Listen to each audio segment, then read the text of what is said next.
Hello friends, welcome to my channel. आप सभी को स्वतंत्रता दिवस की शुभकामनाएं हैं। और हम बात करेंगे जो शिक्षक बहाली जो है 94,000 जो शिक्षक बहाली है वो 13 अगस्त को जो संपन्न हो गई उसके बारे में बात करेंगे और खाली सीट रह गई है। ठीक है, चलिए हम चलते हैं। 90,762 पद के लिए जो 2.5 लाख अभ्यर्थी खाली रह जाएंगे उसके बारे में बात करेंगे। कि देखिए, एक न्यूज़ का कटिंग है, उससे हम डिटेल से जानेंगे। सबसे पहले हमारे चैनल पर नए हैं तो लाइक शेयर सब्सक्राइब जरूर कर दीजिएगा। कि प्रारंभिक स्कूलों में शिक्षक बहाली, कोटिवार अभ्यर्थी नहीं मिलने से रिक्त रह जा रही सीटें और तीसरे चरण की काउंसलिंग की तिथि जल्द होगी जारी। देखिए, थर्ड राउंड की काउंसलिंग जो है जल्द जारी होगी।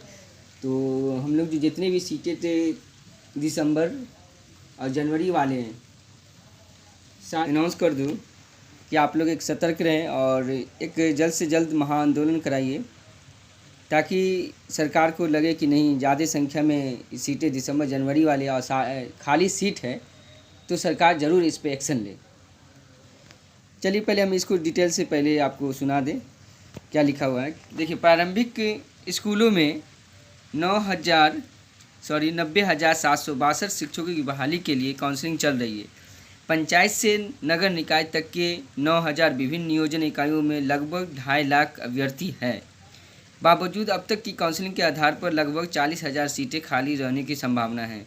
नियोजन इकाइयों में कोटि और विषय के हिसाब से अभ्यर्थी नहीं मिलने के कारण लगभग 40 से 45% सीटें खाली रह जा रही है। कोटिवार रिक्त सीटों के लिए अभ्यर्थी नहीं मिलने से सीटें खाली रह रही है और काउंसलिंग से छूटे और रद्द किए नियोजन इकाइयों की तीसरे चरण की काउंसलिंग की जल्द तिथि शिक्षा विभाग जारी करेगा। देखिए, सब इस पर मंथन कर रहे हैं और जल्द ही इसका ये जारी करेंगे शिक्षा विभाग कि आखिर सीट क्यों खाली रह गए। देखिए, इसके बारे में भी हम जिक्र करते हैं।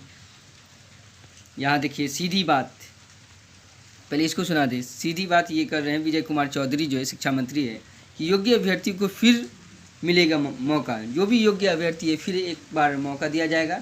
तो हो सकता है तीसरा फेज़ ज़रूर आएगा। तो तीसरा फेज़ आने से पहले आप लोग जो है बड़ी से बड़ी संख्या में एक महाआंदोलन कराइए ताकि सरकार को लगे कि नहीं, ये लोग भी सीटें दिसंबर जनवरी वाले लोग भी जागरूक हैं। तो आप लोग को भी मौका तीसरे चरण में ज़रूर देगा। आवेदन का एक बार खाली मौका दे दें तो समझिए कि बहाली हो जाएगी। अगर 7वें चरण में सीट को जोड़ा जाएगा तो क्या होगा नहीं होगा आगे कोई देखने नहीं गया। तो इसलिए आप लोग जागरूक होकर एक महाआंदोलन जो पटना में हो रही है तो उसको सब लोग शामिल हुई उसमें।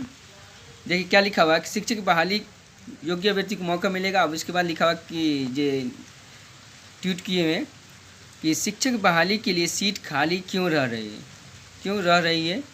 तो उनमें जवाब है कि कोटि और विषयवार अभ्यर्थी नहीं मिलने के कारण ही कहीं कहीं सीट खाली रह रही है। एक अभ्यर्थी ने कई नियोजन इकाइयों से आवेदन किया लेकिन काउंसलिंग में वे एक जगह ही शामिल हो पा रहे हैं। कई नियोजन इकाइयों में क्या किया, काउंसलिंग की है लेकिन एक ही जगह शामिल हो पा रहे हैं।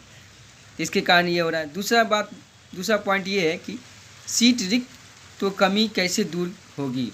सरकार का लक्ष्य है कि शिक्षकों के सभी रिक्त पदों को भरा जाए और समीक्षा कर योग्य अभ्यर्थियों को रिक्त पदों के भरने के लिए मौका दिया जाए। और देखिए नेक्स्ट पॉइंट है कि पद रिक्त रह जाने पर क्या और भी काउंसलिंग का मौका मिलेगा।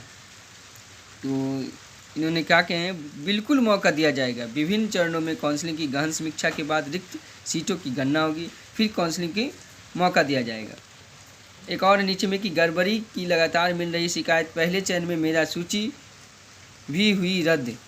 अब देखिए, मेधा सूची रद्द हुई तो कहीं ना कहीं किसी के कारण होगा। तो देखिए क्या है कि प्रथम चरण में गड़बड़ी वाले 400 नियोजन इकाइयों में मेधा सूची भी रद्द की गई है। फाइनल सूची बनाने में गड़बड़ी की शिकायत मिली है। काउंसलिंग के दौरान भी फर्जी सर्टिफिकेट के आधार पर कई जगह काउंसलिंग के लिए अभ्यर्थी पहुंचे हैं और शिक्षा विभाग के अनुसार कई नियोजन इकाइयों पर काउंसलिंग इकाई के सदस्य और स्थानीय लोगों को मिली भगत से ये अव्यवस्था फैलाई गई है। और इसी प्रकार के मामले में मुजफ्फरपुर के गायघाट व पारू प्रखंड के काउंसलिंग इकाई के सदस्य पर प्राथमिकी दर्ज की गई थी और सभी जगहों की काउंसलिंग की गतिविधि का जिला से लेकर राज्य स्तर पर लाइव स्ट्रीमिंग के माध्यम से मॉनिटरिंग की गई थी। बावजूद पूरी तरह से गड़बड़ी नहीं रुक रही है, ये गड़बड़ी चल भी रही है। इसी कारण कई जगह नियोजन रद्द भी हुआ है। तो जितने भी नियोजन रद्द हुआ है या किसी तरह की शिकायत मिली है तो तीसरे चरण की जो काउंसलिंग हुई उसमें सबको मौका मिलेगा। और देखिए कैसी कैसी शिकायतें, ये भी सुन लीजिए कि नियोजन इकाइयों द्वारा मेधा सूची का समय पर निर्माण नहीं करना, आवेदन प्राप्त होने के बाद भी मेधा सूची अभ्यर्थी का नाम नहीं रहना, काउंसलिंग के दिन सदस्य सचिव का अनुपस्थित रहना, मेधा सूची के क्रम से अभ्यर्थियों को नहीं बुलाना और काउंसलिंग के लिए रजिस्टर में छेड़छाड़ करना और रोस्टर में बिंदुओं का उल्लंघन शामिल करना। ये सारी बातें, ये सारी शिकायत है नियोजन इकाई जो अभी 94,000 की शिक्षक की बहाली चली है, ये इतनी सारी गड़बड़ी मिली है। कहीं न कहीं इन्हीं से या कोटिवार कहिए या किसी भी तरह, लेकिन 40,000 सीट खाली है।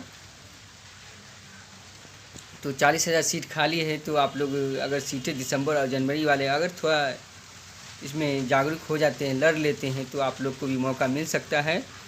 चलिए हम नेक्स्ट वीडियो में फिर मिलते हैं। आप लोग अच्छे से जागरूक रहिए और तैयार रहिए। चलिए थैंक्स।